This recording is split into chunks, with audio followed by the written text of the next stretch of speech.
Dans cette vidéo, nous allons revoir comment étudier le sens de variation d'une suite. Alors tout d'abord, reprenons déjà la définition de suite croissante et suite décroissante.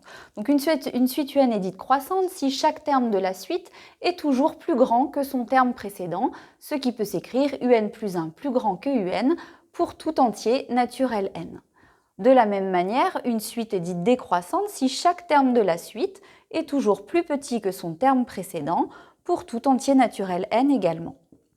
Alors il n'est pas toujours évident d'arriver mathématiquement à comparer deux objets, notamment ici UN plus 1 UN, donc nous allons utiliser une technique un petit peu détournée pour arriver à comparer ces deux quantités-là. Eh bien en effet, si un terme est toujours plus grand qu'un autre, cela signifie que la différence de ces deux objets, donc ici UN plus 1 moins UN, est une quantité qui est toujours positive. Si on arrive à démontrer ça, eh bien on justifiera bien que le terme UN plus 1 est toujours plus grand que le terme UN.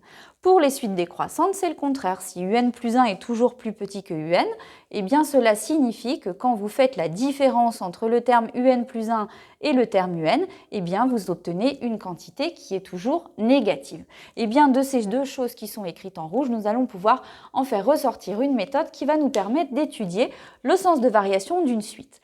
Dans cette méthode, il s'agira donc tout simplement de calculer la différence de deux termes consécutifs de la suite pour tout n, c'est-à-dire indépendamment d'une valeur particulière de n, et d'arriver à montrer que cette différence est de signe constant, soit toujours positive, soit toujours négative. Alors attention, il arrive que des suites ne soient ni croissantes ni décroissantes, il s'agit à ce moment-là de suites non monotones pour lesquelles vous ne pourrez jamais prouver que la différence est de signe constant. Alors je vous propose pour appliquer cette méthode de travailler sur deux exemples, un exemple de suite définie par récurrence et un exemple de suite explicite. Alors pour ce premier exemple, nous allons étudier la suite définie par récurrence par U1 égale 3, UN plus 1 égale UN plus 2 sur n. Je rappelle qu'une suite définie par récurrence est une suite dont on connaît une relation qui relie deux termes consécutifs de la suite. Vous remarquerez également que la suite ici démarre à U1 égale 3, cette relation de récurrence n'étant pas définie pour n égale 0.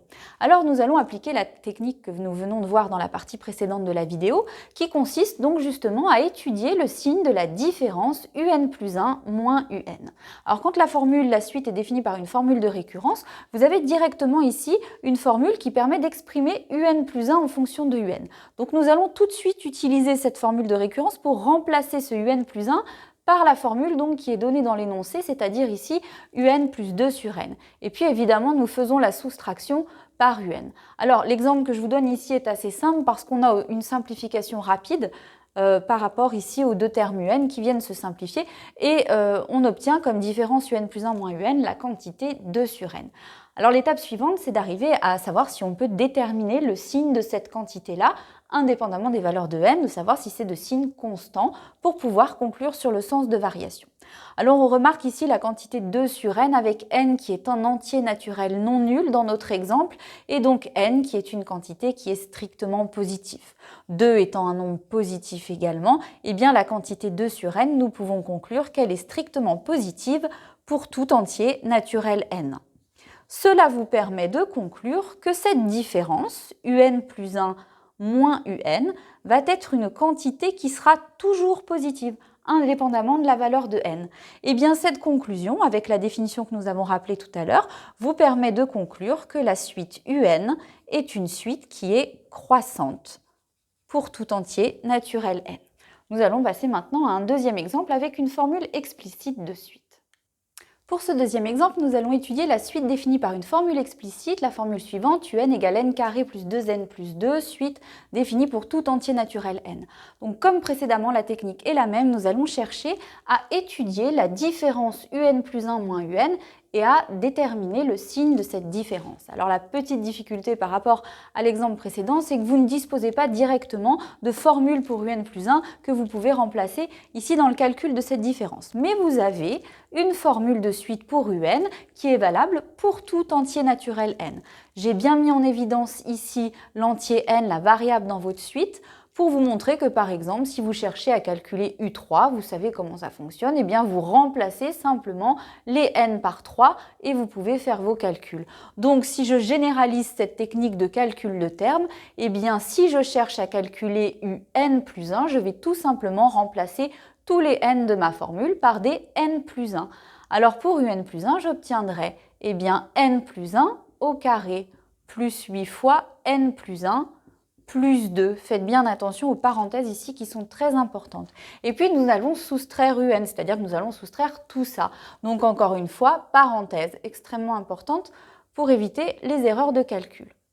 Donc une fois que vous avez construit cette différence, eh bien vous devez la simplifier, la réduire dans le but d'étudier son signe. Donc la première chose ici, nous allons faire les développements nécessaires. Donc vous reconnaissez une identité remarquable, de la distributivité ici, et puis ici, attention au signe pour la simplification de l'expression. Alors dans cette écriture, on a plein de choses qui se simplifient. Tout d'abord, les n carrés, les 8n et les plus 2 et moins 2. Il nous reste donc 2n et 1 plus 8 qui nous donne 2n plus 9. Donc à partir de là, nous allons pouvoir chercher si on peut déterminer le signe de cette expression 2n plus 9. Alors vous pouvez rapprocher cette expression, dans le cas de cet exemple particulier évidemment, d'une fonction affine, de la fonction 2x plus 9, en faisant attention ici que la variable est un entier naturel. Et c'est une information très importante, parce qu'en étant un entier naturel, n est un nombre positif ou nul. Donc, si vous construisez cette expression-là, eh bien multiplier n par 2 va vous donner une quantité qui est toujours positive, et si en plus vous ajoutez 9 à cette quantité, vous allez obtenir un résultat qui est toujours plus grand que 9, et donc forcément un résultat qui est strictement positif. C'est ça qui m'intéresse, c'est de chercher le signe de cette différence. Donc je peux ici conclure que 2n plus 9 est toujours positif. La clé ici, c'est vraiment d'utiliser le fait que n est un entier naturel. En concluant ça, eh bien, je vais pouvoir déterminer ici que ma suite un est donc une suite croissante. Alors attention, évidemment, tout est au cas par cas, c'est-à-dire que dans mon exemple, j'arrive ici à la fin à une expression assez simple à étudier en fonction de n. Vous pouvez avoir des expressions plus ou moins compliquées. Après, l'objectif de l'exercice est une simple étude de signes. Donc pour résumer la méthode qui est vue dans cette vidéo, c'est vraiment de vous souvenir que pour déterminer le sens de variation d'une suite, on va travailler sur le signe de la différence de deux termes consécutifs. Ça n'est pas la seule méthode qui peut être utilisée pour déterminer le sens de variation d'une suite. Ça, c'est une méthode générale que vous pouvez appliquer très souvent, mais évidemment, au travers des exercices, vous rencontrerez d'autres méthodes qui permettent aussi de déterminer le sens de variation d'une suite.